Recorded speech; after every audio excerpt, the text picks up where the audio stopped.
Friends అందరికీ నమస్కారం అండి. ఇప్పుడే అందిన వార్త, సుప్రీంకోర్టు సంచలన తీర్పు. దేశమంతా ఒక్కసారిగా షాక్ అంటూ లేటెస్ట్ అప్డేట్ అయితే రావడం జరిగిందండి. సో ఆ వివరాలు ఏంటనేది కూడా వీడియోలో తెలుస్తున్నాం. వీడియోని చివరి వరకు చూడండి, అర్థమవుతుంది. మరోసారి ఛానల్ వస్తే తప్పకుండా సబ్స్క్రైబ్ చేసుకోండి. చూస్తున్నారు కానీ లైక్ చేయడం మర్చిపోతున్నారు. వెంటనే లైక్ చేయండి. వివరాలకి అయితే వెళ్ళిపోదామండి. ముఖ్యంగా దేశంలో పెరిగిపోతున్నటువంటి డిజిటల్ అరెస్ట్, అదేవిధంగా మోసాలపైన సుప్రీంకోర్టు కీలక నిర్ణయం అయితే తీసుకుందనమాట.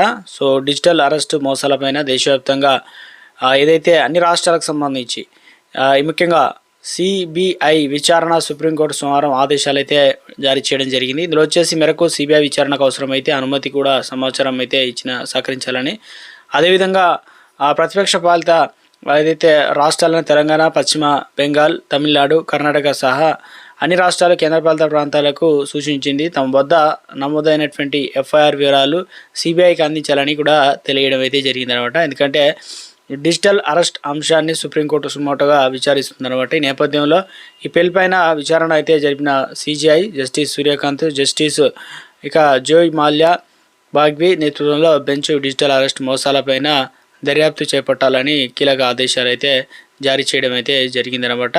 సో ఎందుకంటే ముఖ్యంగా ఆ పని ఎందుకు చేయడం లేదని చెప్పేసి ఆర్బీఐ కూడా నోటీసులు అయితే అందిస్తున్నారు.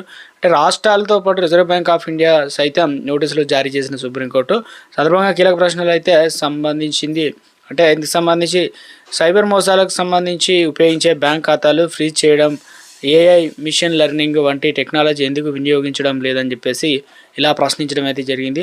ఇక ఇన్ఫర్మేషన్ టెక్నాలజీ జోక్యం చేసుకొని వివరాలను అందించాలని డిజిటల్ అరెస్ట్ కేసులో సిబిఐ దర్యాప్తు సహకరించడంతో పాటు పౌరులను మోసం చేయడంలో సహకారం అందించిన బ్యాంకుల అధికారులకు సైతం గుర్తించాలని సిబిఐ అయితే సూచించిందనమాట. సో లేటెస్ట్ అప్డేట్ అయితే ఇవ్వడం అయితే జరిగిందనమాట. మొత్తం మీద అయితే సంచలన అప్డేట్ అయితే తీసుకొచ్చే ప్రయత్నం చేశారు. ఎందుకంటే వినియోగదారులకు సంబంధించి ముఖ్యంగా ఇప్పటివరకు ముఖ్యంగా ఇవన్నీ మోసాలు అరికట్టేందుకు సో ప్రభుత్వం మరి అదేవిధంగా రాష్ట్రాలు ఎలాంటి చర్యలు తీసుకుంటున్నాయి అరికట్టేందుకు టెక్నాలజీ ఆపరేటర్లు ఆదేశాలు ఇవ్వాలని కూడా, అదేవిధంగా టెలికాం మంత్రిత్వ శాఖ కూడా సుప్రీంకోర్టు ఆదేశాలు జారీ చేయడం జరిగింది.